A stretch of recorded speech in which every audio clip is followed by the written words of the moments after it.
Right, The Girl Who Died. This is an episode that gets really badly remembered because of what comes afterwards. This second part, the second part of this, The Girl Who Died. The Woman Who Lived is the second part of this. That isn't great. And because that's not great, people tend to write this part off with it. But this episode is really good. It's really good. It has such great Doctor moments. It has such great philosophical moments that you can tell a Stephen Moffat at his best.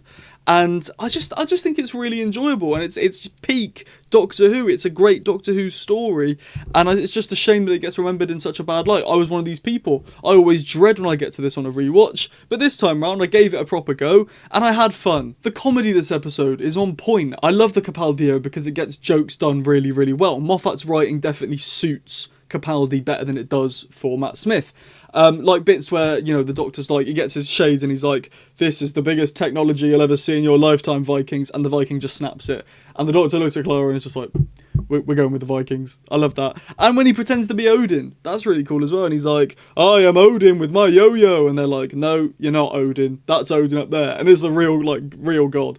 That's really cool. And I like the phrase of like, you know how that's not really Odin? Because Odin's a god. And if there's one thing that gods never do, gods never actually show up. A downside I do have, I don't think Maisie Williams can act that well. I know she was 16, 17 at the time, but I think that's why she was praised. It's the same with Owen Cooper. If you saw my review of Film Club, which I thought was a great series, I don't think Owen Cooper can act very well, but he's winning awards for being like the best actor ever, and I don't get it. And I think Maisie Williams was in a similar boat because she was so young. I think she was 17 when this was filmed, which is a big problem with the next episode, which we'll get to with Rufus Hound. No offense, not Rufus Hound as a person, but the character that he plays. But because she was 17 at the time, or like 16, she was young. I think that's why she was praised so much as being this great actor, because she was so young. I don't actually think she's that good in this. But she's not terrible. It doesn't take me out of the story. She actually has some great character motives, like how she never fit in with either gender, how all the girls thought she was a boy, and all the boys said that she was just a stupid girl. Stuff like that I find really interesting, and they use her ability that she makes these puppets, and they take the fact that she makes these puppets and they use them in the resolution. Things like this often don't happen in Doctor Who anymore, or even back then, to be fair. People's character motives just exist to build them as a character, but actually in a Monster of the Week show you should use someone's character motive as a way of resolving the episode, and they did with this. She likes making puppets. Well, make a giant scary puppet to scare Big Odin away, and that's really clever, and that's why I love this episode. It's got clever moments like that. My favourite moment of the whole episode, and just my favourite beat throughout it, is the babies and how the Doctor speaks baby. It's done so much better in this than it is in Closing Time. In Closing Time, it's like, oh, you're called Alfie? No, you're not. You're called Stormageddon. And it's like, oh, it's a bit silly. In this, it's like the Doctor's listening to babies cry, the scared babies, and he's like, Mother, I love you. You're so beautiful. Mother, are we going to die? And stuff like that. And that's really nice. That's good. The best line from the whole episode is when the villager, like, the Doctor's like, you could run away from this village and live, and the guys are like, no, we want to die in honour. A death in battle is a death in honour. And then the Doctor hears the baby crying and goes, what about babies? The babies die in honour. And I love that. It's so good. This episode gets too much hate. It's really, really good. Fire in the water is so cleverly introduced, and how Lofty's daughter likes to go to the boathouse when she's scared.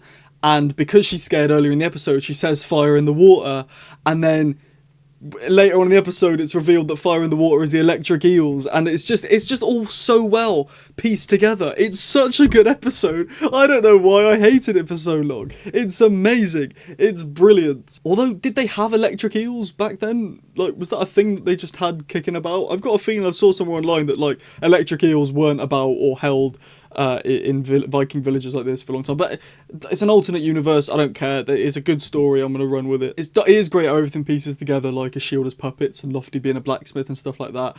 And I really like how the Vikings don't want to leave their town, because I believe Vikings would do that. They're quite stubborn, aren't they, Vikings, if I remember correctly from Command and Conquer in Year 4. They were very stubborn, and they wouldn't want to leave their town if they were under attack. They'd want to stay and fight, even if it meant inevitable death. They'd want to do it, and I like that. I like the fact that it's true to the source, apart from the electric eels, allegedly.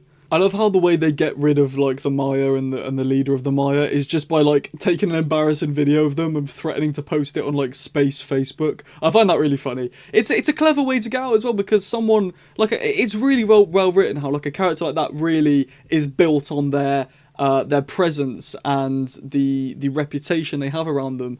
And if that character then is shown being really cowardly against a puppet, that's just really clever, I think. I think it's really, really well done. I remember where I was when this episode transmitted in, by the way, 2015. 11 years ago this episode aired. I remember exactly where I was. I was around my cousin's house. I think we just had a sleepover on like the Friday to Saturday. And I remember I was like Saturday night I was going back to my house, and I was like so scared I wouldn't make it home in time for Doctor Who. Got home, put Doctor Who on, and I didn't really vibe with this episode, because this is one of the ones where it's very philosophical, which as a kid I didn't like. Like I didn't like Capaldi's Doctor as a kid, because I liked the silly, funny Doctor, young guy. Whereas now I really like the older, more grown up philosophical Doctor, which is what this is. But as a kid I remember so well how I felt about Ashilda's death. I found it very distressing when she's got that massive helmet on and her brain just like fries and she just flops. And when they're all done, she's still just sat in that chair with that massive helmet on it and she's just dead. Like, that was really distressing for me as a kid. Like, when this episode aired, I was, like 9 years old?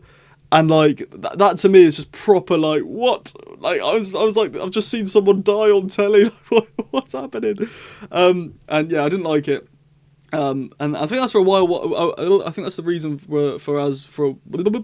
that's the reason as for why for a while I didn't look back on this episode with fond memories. But it is really well done. And yeah, I just think I love this episode. I love it. It's great. I'm a bit split on the Doctor remembering to save people because of his face. Like, he's the Doctor. He knows he saves people. Literally, last series, he had an episode where he awoken from his pits and went, "I'm the Doctor and I save people."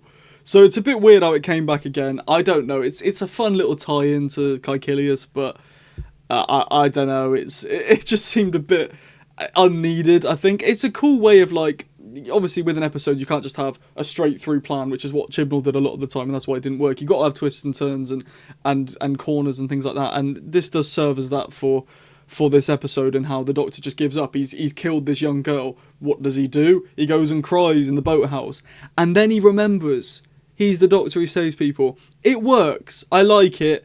I just think it could have maybe been done better. I don't have a solution to how it could be done better, but I just feel like it feels a little bit in your face, like, oh no, yeah, because I've got this face and I saved that geezer once, I can save her now. It just seems a bit like, I don't know, maybe if he like naturally discovered this like Maya immortality thing. But the chat about immortality at the end is very, very good.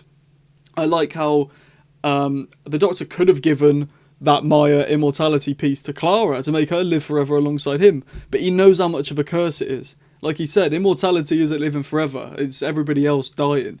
That's what it feels like, and that's really clever, and I like it. I really like the ending. I like the whole of this episode is good, and it's not actually a two-parter, really.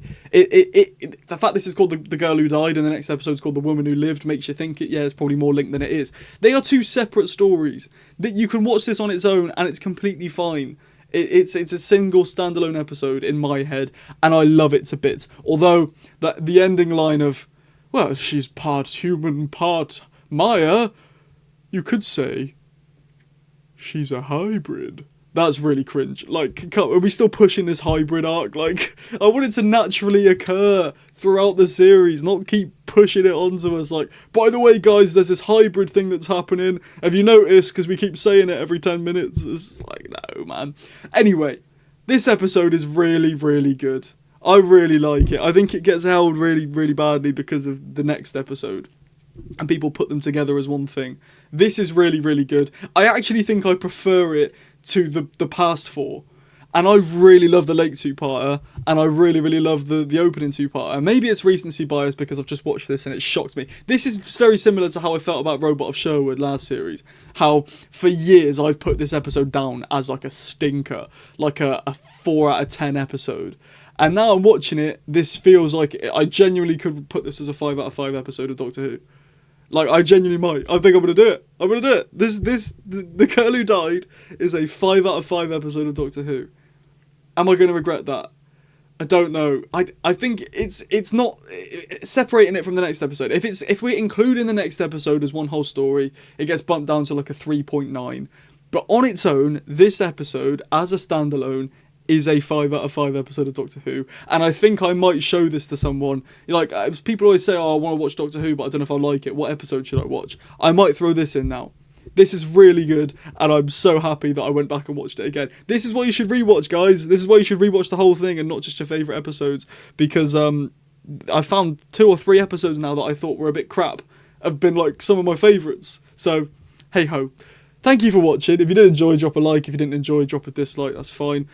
Leave a comment. Do you like this episode? Do you not like it? There's a hype button near the comments. If you push that, it means the world. Subscribe with the notification bell on. That means the world as well. I post, I think, every day still. I don't know. This comes out like months and months after I filmed it. Yeah. And if you want to help me out money-wise, you can become a channel member. You get bonus things along the way, but it just mainly helps me out. You can leave a super thanks in the comments. You get a shout-out in the next video. Blah, blah, blah. You don't have to do any of it, though. You can literally leave this channel, never come back if you want to. That's absolutely fine. But stay. It's fun. Thank you for watching. I've been Sam. I'll see you later. And ta-ra.